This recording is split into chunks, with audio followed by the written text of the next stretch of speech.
বিচার হইবে হইবে হাসরের দিনে দয়া মায়া থাকবে না বলছে কোরআনে বিচার হইবে হইবে হাসরের দিনে দয়া মায়া থাকবে না বলছে কোরআনে বিচার হইবে। আস্তে দেখেন, কারণ আকলের সে ইশারা আর মুরুক্ষের যদি সারাদিন বাইরে হে কোনোদিন বুঝতো না। কারণ জ্ঞানী লোকেরা কিন্তু চোখের ইশারা দিলে বুঝে যে কি বলতেছে, কারণ সে তো জ্ঞানী। আর মুরুক্ষের যদি আমি সারা রাত বসাইয়া জামাই আপ্যায়ন করি সে বুঝবে না, কারণ সে হচ্ছে একটা মুরুক্ষ।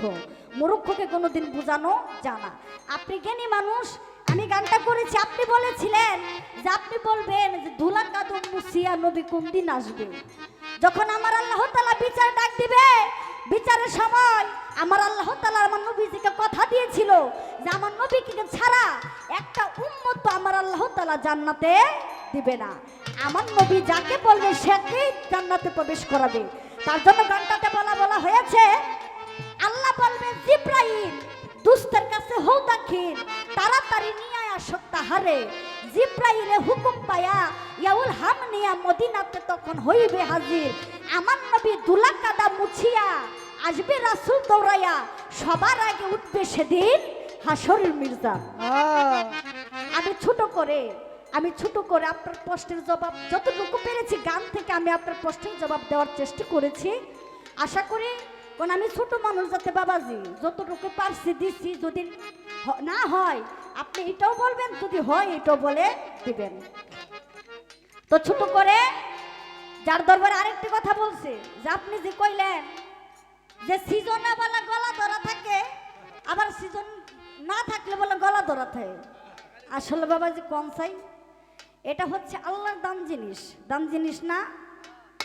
কারণ আল্লাহ কাকে কখন অসুস্থ সুস্থ রাখে কেউ কোনোদিন বলতে পারে না। কিন্তু মুসা নবী আমার আল্লাহকে জিজ্ঞেস করেছিল যে আল্লাহ আপনার কাছে একটা প্রশ্ন। কারণ মুসা নবী কিন্তু সবসময় আল্লাহর লগে জব সওয়াল করতো। আল্লাহকে একদিন প্রশ্ন করে যে আল্লাহ আমি আপনার কাছে একটা কথা জিজ্ঞাসা চাই, আপনি একটু কম চাই। হে মুসা কও, তুমি তো আইওই আমার থেকে প্রশ্ন জিজ্ঞাই তার উত্তর নিতা, তুমি আর কি নিবা কও।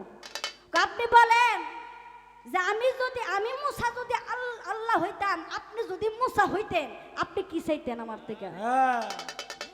তখন আমার আল্লাহ বলে তোমার উত্তর আমি দেব, দেওয়ার আগে একটা কথা বলি, মুসা তুমি মুসা যেমন আল্লাহ হইতে পারো না, আমি আল্লাহ কিন্তু মুসা হইতে পারি না।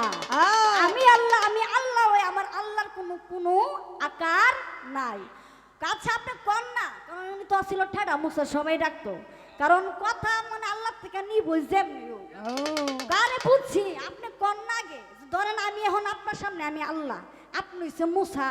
এখন আপনি যদি মুসা হইতেন, আমার কাছে আপনি সর্বপ্রথম কি চাইতেন? তখন আমার আল্লাহ তাআলা বলে, হে মুসা আমি যদি মুসা হইতাম, তুমি যদি আল্লাহ হইতা, আমি সর্বপ্রথম চাইতাম আমার শরীর সুস্থতা।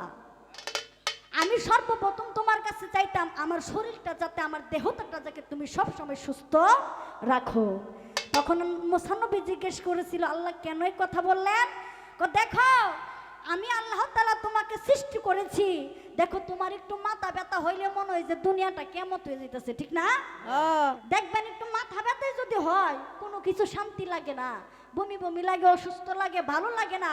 একটা মানুষ যদি একটু ভালো কোথাও মনে করে হেরে চটকানে লেগে এমন লাগে না অনেক সময়। তখন আমার আল্লাহ বলেছে দেখেন কত মানুষ একটা পাও নাই, একটা আঙ্গুর নাই, সে পাও দিয়া খায়, অনেকে পাও নাই হাত দিয়া চলতেছে, ঠিক না বাবাজি? তার জন্য বলেছে যারাই আছেন দুনিয়াতে, সর্বপ্রথম আমার আল্লাহ তাআলার কাছে নিজের শরীরে নিজের সুস্থতা কামনা করবেন। আল্লাহ আমাকে তুমি যেভাবে রাখো, আমার শরীরটা আমার সুস্থতা তুমি ভালো রাখো। তো ওটুকুই বললাম, কার কখন অসুস্থতা থাকে এটা বলা যায় না, কারণ কোনটা হচ্ছে আল্লাহর জিনিস। দান জিনিস এখনই ভালো না, কারণ ভালো না বিদায় আমি বাইকে বলছি যে একটু সাউন্ডটা ঠিক করে দেওয়ার জন্য, ঠিক আছে? তো আমি ছোট করে যার দরবারে এসে তার নামে একটি গণগান রাখবো। তারপর উনি যাতে একটি গুরুপক্ষ হয়ে গান করছে, ঠিক না? কারণ আমার ভাই যাতে গুরুপক্ষ হয়ে গান করছে, আমি শিষ্যের ভূমিকা হইয়া একটি গান রাখি, আশা করি ভালো লাগবে। ধন্যবাদ।